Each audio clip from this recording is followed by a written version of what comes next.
Some moments don't announce themselves. They arrive like quiet storms, soft at first, until you realize the ground beneath you has shifted forever. It started with a slap, the kind that makes silence louder. Rain had begun to fall over Oshi Street, turning the red dust into paste, the kind that clings to feet and memories. Market women packed up in haste. Bystanders stood under awnings. And near the roadside, a man in a tattered blue t-shirt, muddy slippers, and a coat that had seen better lifetimes stood still, almost invisible. But not today. Django, the street's self-declared king, blocked his path. Broad-chested, cocky, his chain swinging with every step. The kind of man people didn't look in the eye. His boys flanked him, amused, certain this would be fun. You passed me and didn't greet. Django barked, his voice oily with pride. You get mine? He slapped the man in the chest, hard. The dirty coat stuck to his palm. Rain mixed with sweat. Mud licked at their shoes. Kneel. The command rang through the air. People watched. Some with curiosity, others with dread, most with silence, their usual armor. The man didn't kneel. His head stayed down, beard overgrown, hair uncombed, skin pale from too many nights outside. He looked hungry, damp, forgotten. He looked like someone who had nothing left to lose. Django's eyes narrowed. His lips curved into something cruel. Fine. He grabbed the coat's front and tore it. The rip was loud, exposing the thin white shirt underneath, stained but clean in spirit. The man didn't flinch. A gasp moved through the crowd. Cynthia Brown sat in her parked SUV nearby, barely breathing. She shouldn't have been here. Not again. Not after Django had once leaned into her car window and whispered that soft, terrifying promise. Nice SUV. One night, I will visit. She had reported him. The police had nodded. Promised. Then disappeared. Now she watched. The man said nothing. Django rolled his shoulders, ready to humiliate him. Make you be example today, he muttered. And then, everything shifted. The man stepped back slightly. His shoulders dropped. Eyes lowered. He looked afraid. Small. Beaten. Django moved in. But the man was faster. Much faster. His feet planted like stone. His back straightened. In one smooth, practiced motion, he locked his arms around Django's waist, lifted him off the ground, and kept going. Gasps turned to shouts. Django's feet rose high, above the crowd, above reason. Wait. He screamed, wriggling like a caught goat. Wait. The crowd watched, frozen. You think you can intimidate everyone, the man said calmly. But not me. His voice didn't match his appearance. It was firm, sharp, trained. I could fling you, he added, eyes steady. That could be your end. Django's voice cracked. Please, please. The man set him down slowly, gently, like a fragile thing. Django's knees failed him. He collapsed, face to mud. And then he bowed. Not by choice.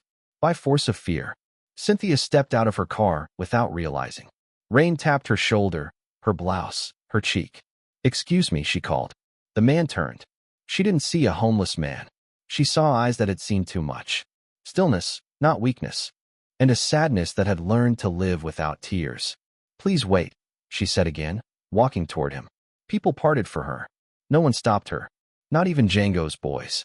I'm Cynthia Brown. Brown Automobile. Her voice shook. Just once. She steadied it. Thank you. For what you did. The man blinked. Ma, you're welcome. She lowered her voice. That man, he threatened me. Weeks ago, I reported him. Nothing changed. But today, you made it change. He looked past her, at Django still on his knees. At the silence of his boys. I want to talk, she said. Properly. Please.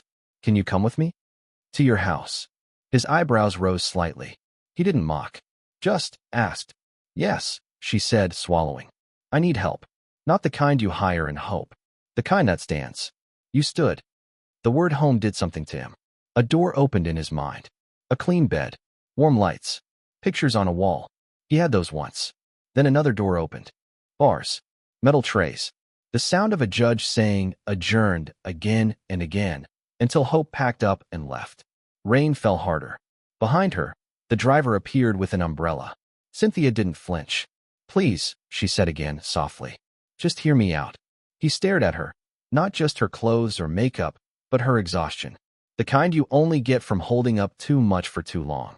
Okay, he said finally. I'll follow you. She exhaled in relief. They turned toward the SUV.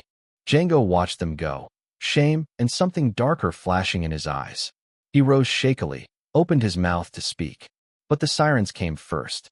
A police truck rolled up, tires spitting muddy water. Two officers stepped down like men arriving late to a story already told. They didn't rush. We heard noise, one officer said flatly. Cynthia stepped forward. There was an incident. I filed a report 3 weeks ago. About this man, Django. She rattled off the case number. The officer blinked. Took note. We'll need a statement, he said to the man beside her. Johnson. She didn't know his name yet, stiffened. His eyes went from the officers to the car door, still open like a promise. Then to Django, who now looked smaller than ever. Ma, he said softly. If I enter that car, there's no going back. She nodded once. If you enter, there's no going back for me either. Then came the motorcycles. 3 of them. Black. Growling. Their riders stared at him. Not at her. Not the crowd. Him. The street held its breath. Johnson. He hadn't said his name yet. Took a step forward. Slow. Controlled. Officer, he said, voice like rain on stone. Decide fast. The motorcycles revved. The umbrella slipped. He got in the car. The SUV pulled away. And the man no one noticed an hour ago left behind a broken king, a stunned crowd, and a silence that whispered, something new has arrived. Inside, the car was warm. Too warm. He clutched his coat tight, as if afraid it might vanish. You're safe, Cynthia said gently. He didn't answer, just stared out the window. They passed cleaner streets, wider gates, places he once belonged to, but no longer knew. You live under the Oshi Bridge, right? She asked. He nodded. Family there. No family anywhere. The way he said it, it wasn't sadness. It was truth. Worn out. Polished by time. I'm sorry, she said. He met her eyes, finally. No need to be, Ma. Life is what it is. They fell silent again. After a while, she asked, how did you handle Django like that? He hesitated. It's a long story. I've got time. He didn't answer. Not yet. The SUV slowed in front of a barber shop in Lekki Phase 1. Let's clean you up first, she said. He blinked. You don't have to. I want to. Inside, the barber stared, but said nothing. Minutes later, hair fell. Beard trimmed. Face washed. Dirt gone. In the mirror stood a man he hadn't seen in years. Outside, Cynthia waited under a streetlight. When he stepped out in a plain white t-shirt and clean black trousers, she froze. You look different, she said. He smiled faintly. I haven't seen myself in a mirror in months. They drove again, and when the gates of her mansion opened, he felt his heart thud. The guards bowed as they passed. She let him in. White marble floors. Chandeliers. A portrait of her father on the wall. You can stay here, she said, pointing to the guest room. Rest. Food will come soon. He hesitated. Thank you, Ma. You've done more than enough. She smiled. You saved my life today. We're even. That night, as rain tapped the windows, he lay on a bed too soft for a man who'd slept on concrete. His eyes refused to close, not because of fear, but because something in him had started to remember how it felt to be someone real. And far across town, in a dark alley lit by a flickering bulb, Django stood hunched, bruised, humiliated, watching, waiting. The war hadn't started yet, but something had. He thought the night would grant him sleep. He was wrong. Rain didn't stop in Lagos. It tapped against the mansion's high windows, flowed down eaves, turned the streets into rivers. Inside, Cynthia's house smelled of fresh linen and polished wood and 10,000 secrets. Johnson lay awake in the guest room, his back stiff, mind wild. The pillow smelled foreign. The mattress felt like a cloud. He turned the satin sheet over in his fingers. It held no mud, no grime, but held his sweat. Sleep wanted to take him, but his old ghosts would not let him rest. He rose quietly, sliding out into the corridor. He moved by memory, not feeling. Paintings, vases, soft lights. Doors closed so softly they made no sound. He stopped before the large window overlooking the compound. The gates loomed dark, silent, waiting. Shadows moved there too. He dipped his hand into his pocket. A crumpled coat. His only armor outside, now inside where armor felt awkward. He pressed it to his chest, breathing in the odor of night and leather. The gate's broken edge from earlier attacks haunted him.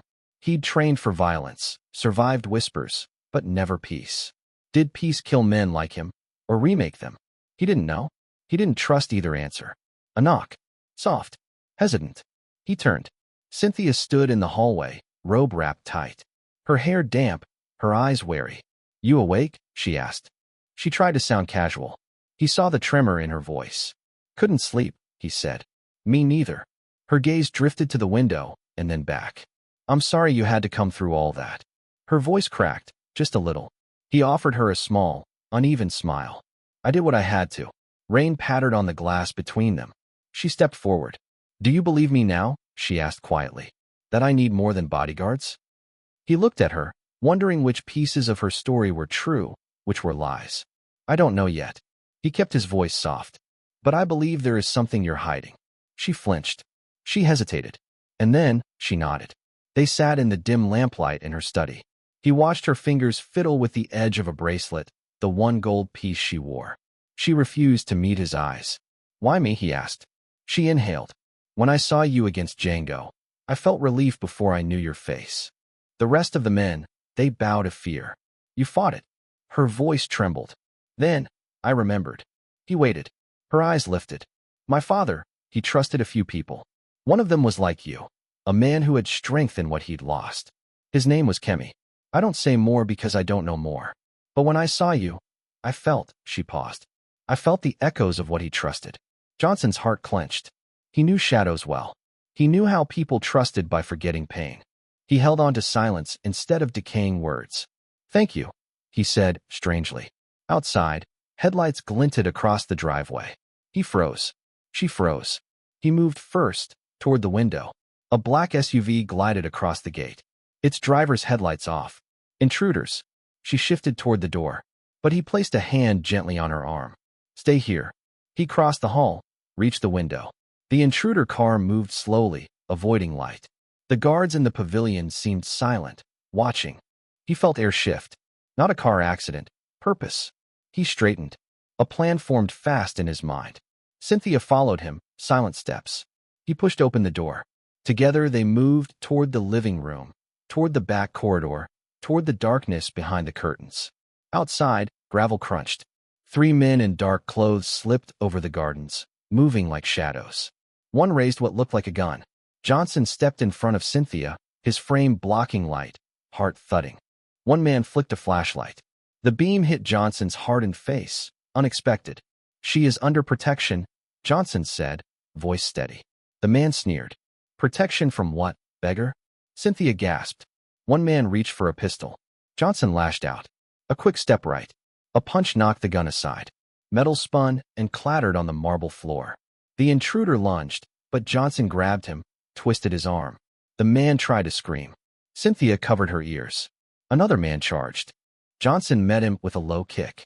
The man stumbled. He fell into a glass table. The table cracked, glass shards scattering. Cynthia cried out. Johnson shielded her. He moved fast, precise. Disarmed the second. The third hesitated. Johnson's eyes locked on him. The third dropped his weapon. Cynthia rushed to Johnson, trembling. He held her back, held her safe. Then voices from above, the guards. Flashlights dancing across columns. The intruders ran. Not enough time. Not enough courage. Johnson drew Cynthia close. Silence hung between them, heavy. He helped her back inside, locking doors. They watched windows, listened to breaths, to rain, to the pounding of their hearts. When it ended, she whispered, "Thank you." He shook his head. "They came for you. Because of me." Tears glistened in her eyes. "Because of me too." They stood in the hall. 2 people, new, vulnerable, changed. Johnson's thoughts drifted. Django's eyes. The promise of war. The name Kino. And now this, inside danger. He clenched his fists. Something in him tightened. He looked at Cynthia. "Tomorrow, I'll need answers. Where the attacks come from. Who sent them?" She nodded, voice small. "I'll tell you everything. But I need time." Johnson exhaled. The storm outside seemed distant now, yet closer. He turned back to the window. The road was empty. The trees bowed to rain. But somewhere out there, danger moved. And the man who once bowed to no one felt the weight of protecting someone else. He walked back to the guest room. Cynthia watched him. He didn't look at her again that night. He could not. Too many memories. Too many calculations. As he lay down, he realized this. It was never about finding refuge. It was about guarding those you no longer let walk alone. The rain lulled him into a half-sleep. Darkness bled dreams of bridges, fighting, cold nights. He saw Django's face in them. He saw Kino's silhouette. Tomorrow would begin differently. And the war, quiet but relentless, had already begun. He used to fear the night. Now he feared the silence that came before it. Johnson didn't sleep that night. He sat upright in the guest bed, elbows on knees, fingers locked. Rain tapped at the window like a soft warning, but it wasn't the storm outside that kept him awake.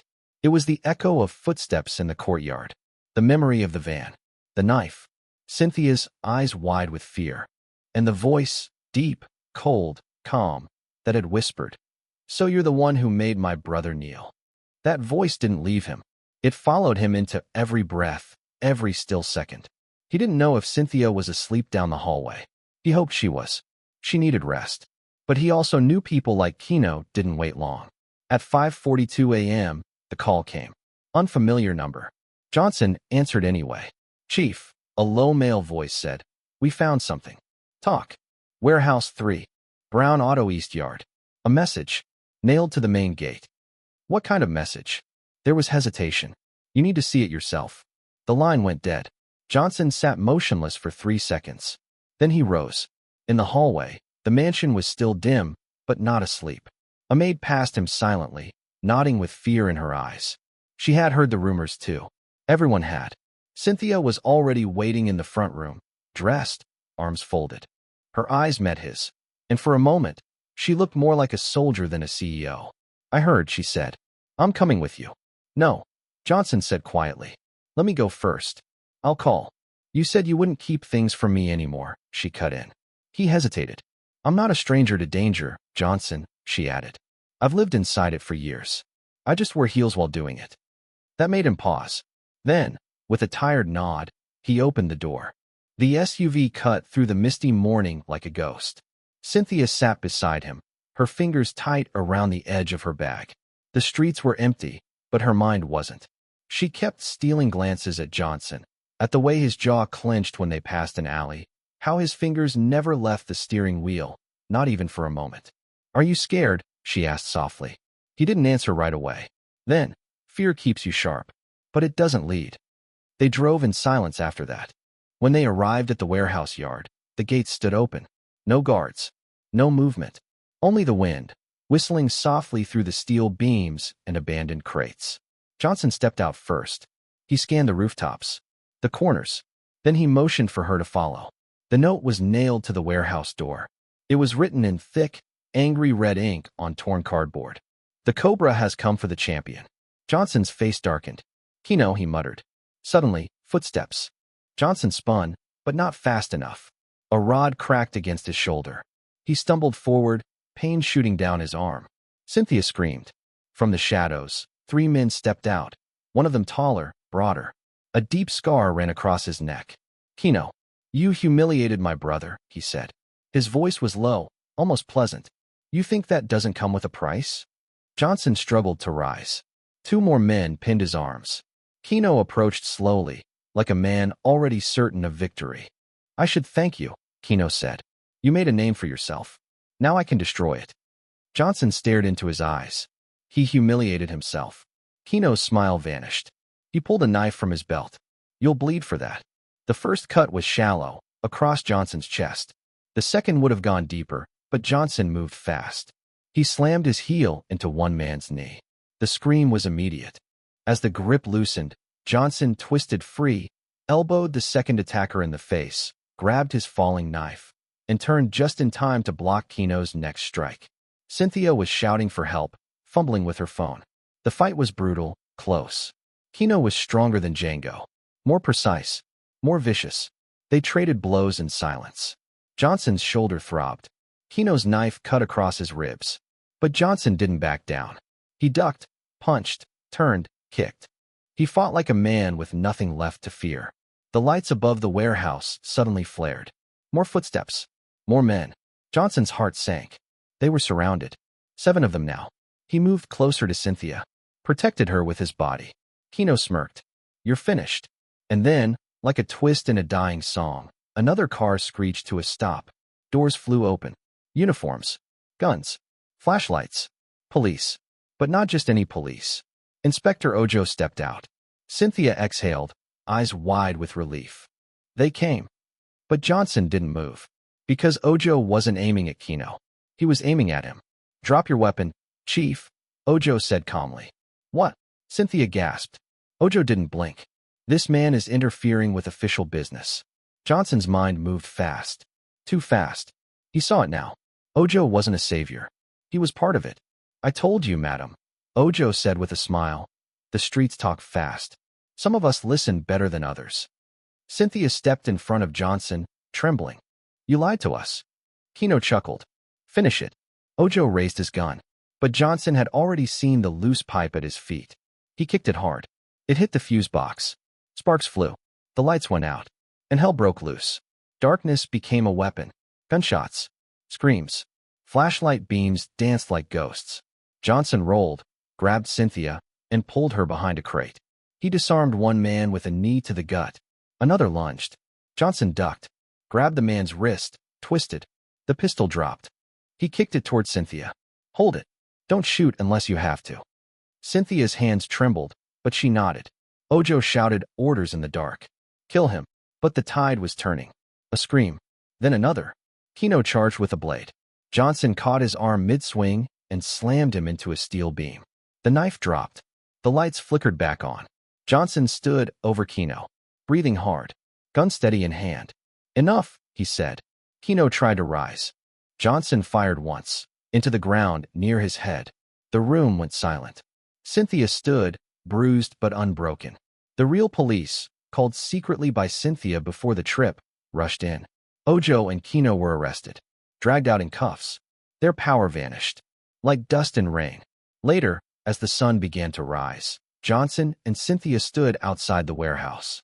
They didn't speak, didn't need to. Finally, she whispered, "You saved my life." He turned to her. "No, Ma, you saved mine too." And for the first time in years, they both believed it. The first time someone tried to kill him, he was 17. The second time, he was 35. This time, he was ready. The sun rose over Lagos like it always did, bold, hot, and indifferent. But inside Cynthia's mansion, the air was heavier than usual.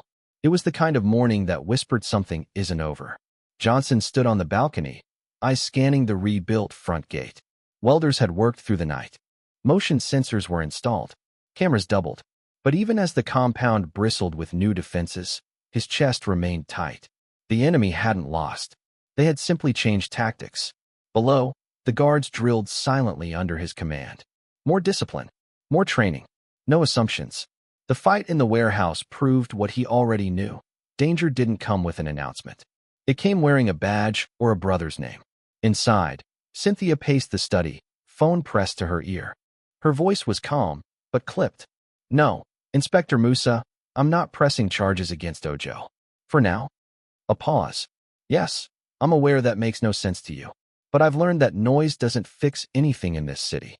She ended the call and stared out the window. Her reflection looked back at her. Same gold earrings, same pressed blouse. But something inside her had shifted. She wasn't just afraid anymore. She was angry. Johnson entered quietly. "You're not sleeping," he said. She shrugged. "You're not either." They stood there for a moment, not talking, just breathing the same air. Then Cynthia said, "You know what frightens me the most?" He waited.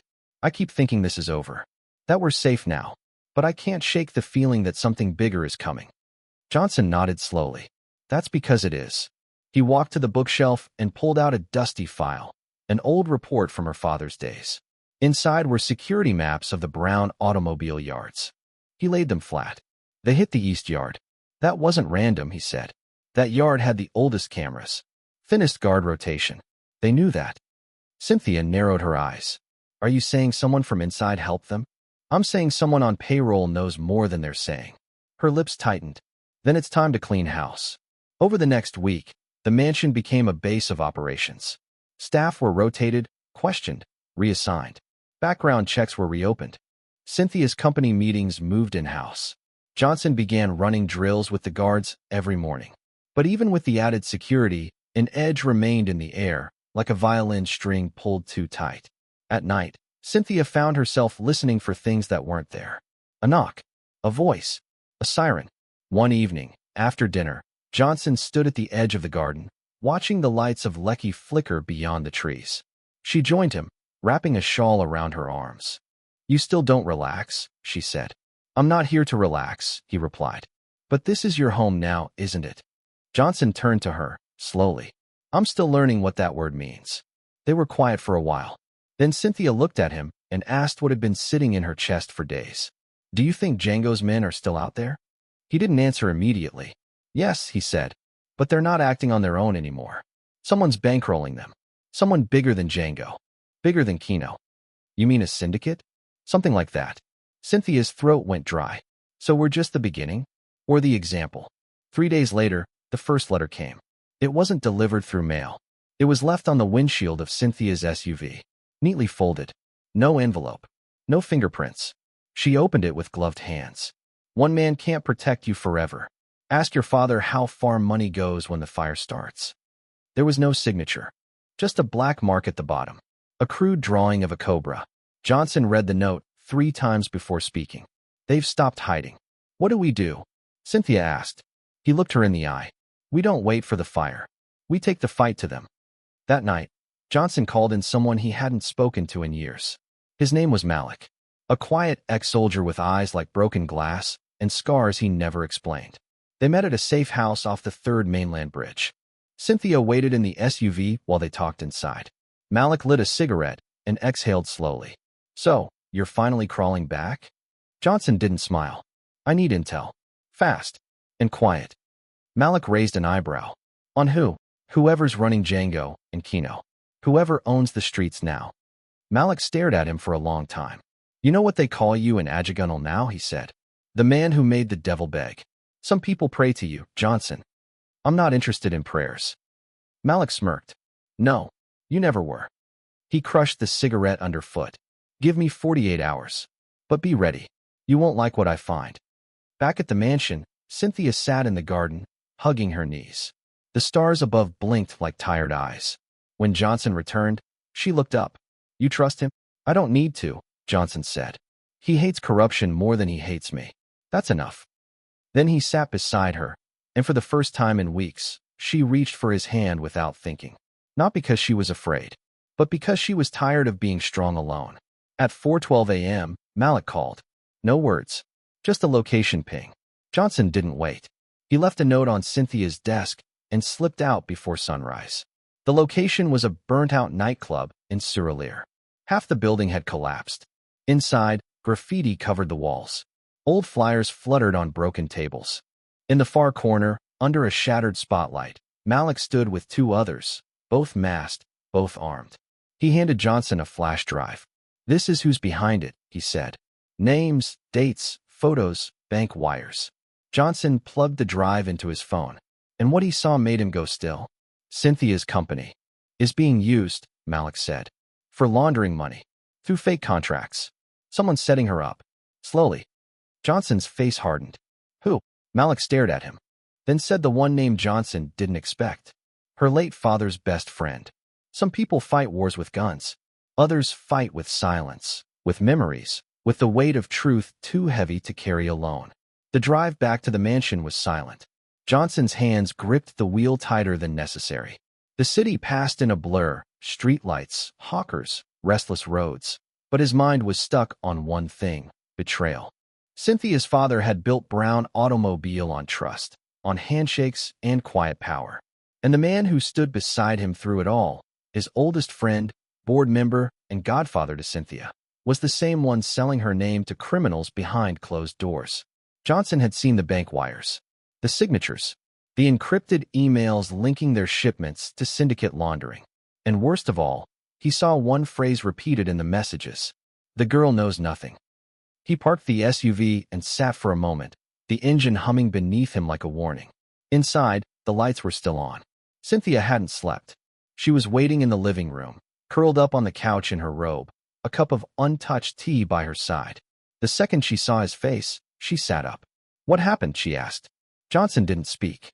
He took a seat across from her, leaned forward, elbows on knees. For a long moment, the only sound was the ticking of the antique clock on the wall. Then he said it. Your father's best friend. He's behind it. Her breath caught. He didn't repeat it. He didn't need to. Cynthia's eyes filled slowly, her hands trembling. That's not possible. I saw the proof myself. Malik pulled everything. She blinked back tears, trying to make sense of it. Uncle Deo? He was at my wedding. He blessed our twins. Her voice broke. Johnson moved to sit beside her, gently took her hand. I'm sorry. Cynthia closed her eyes, shaking her head. All this time I thought the threat was outside the house. It always starts inside, Johnson whispered. The streets teach you that early. She let the tears fall then. Not loudly, not messily, just quiet, steady grief for a man she'd trusted, for a world she thought she understood, and for the innocence that was now fully gone. By morning, the plan was in motion. Johnson didn't go to the police. He went straight to the board. Cynthia entered the room flanked by her legal team. Her voice didn't tremble once as she laid out the documents. Wire transfers, fake contracts, names, numbers, security footage, emails. Uncle Deo sat at the far end of the table, calm, silent, but with eyes that said he knew this day would come. I could have buried this, Cynthia said quietly. I could have protected the name, but I chose to protect the truth. He didn't speak. He didn't deny it. He simply rose, straightened his suit, and walked out without a word. That was the last time she saw him. Within 72 hours, the scandal hit the press. Brown Automobile released a statement, transparent and firm. Cynthia refused to play the victim. She faced the cameras, told the truth, and promised accountability. And for the first time, the city didn't whisper about her behind her back. It stood with her. Weeks passed. The compound slowly returned to peace. The guards relaxed a little. The twins, Mimi and Mara, began riding their bikes in the driveway again. Laughter returned to the house like a long-lost friend. But Johnson didn't relax. Because healing isn't a destination, it's a process. Late one night, Cynthia found him outside again, sitting under the old mango tree near the garden. A cup of cold tea beside him. His eyes lost in the dark sky. She sat beside him without a word. After a while, she said, You did it. He shook his head. We did. No, she said gently. I built this house, but you made it a home again. He looked down. Sometimes I still feel like I don't belong here. Like I'm just passing through. She took his hand and placed it on her heart. You belong. Not because of what you fought, but because of what you stayed for. There was silence between them then. The good kind. The kind that heals. 6 months later, Johnson stood in front of a crowd once again. Only this time, it wasn't in the rain, and no one was lifting him in fear. He stood in a pressed white suit beside Cynthia at the opening ceremony of the Johnson Foundation, a project funded by Cynthia's company to train and rehabilitate homeless veterans, ex-convicts, and anyone written off by society. People clapped. Journalists took photos. The mayor cut the ribbon. But Johnson didn't smile for the cameras. His eyes searched the crowd for a different kind of recognition. And then he saw it. A boy with dusty shoes. Maybe 12. Maybe younger. Sitting alone by the gate, watching the speeches with wide, tired eyes. Johnson walked over, crouched down, and offered the boy a bottle of water. You hungry? The boy nodded. Come inside. There's food. The boy hesitated, then whispered, But I'm not, like them. Johnson smiled gently. I wasn't either. Until someone saw me. That night, Cynthia watched him rock Mara to sleep. Mimi had already passed out on the couch, arms wrapped around a toy lion. Johnson's voice was soft, singing an old song from childhood, one she'd never heard before, but which somehow made her eyes fill with tears. He placed the baby in the crib and turned to her. I think I finally get it, he said. Get what? What home feels like. Years later, people would still tell the story of the day a nameless man lifted Django off the ground. Some exaggerated it, saying he flew, that he bent steel, that he vanished into the mist like a ghost. But those who knew better told the real version. The version where a broken man stood up, not to fight, but to be seen. Where a woman opened her car door and changed everything with a single word, please. And where love didn't come riding on white horses, but walked in barefoot, bruised, quiet, and stayed. Because not every king wears a crown. Some wear torn shirts, carry old pain, and protect the world with arms wide open. Like if it made you stop and feel. Comment with the moment that stayed in your chest. Subscribe if you believe in stories that aren't perfect, just true. Because sometimes it's not about heroes. It's about people who fall and still choose to stand. People who lose everything and still protect what's left. People who carry scars and still offer love. And maybe that's the kind of story the world needs more of.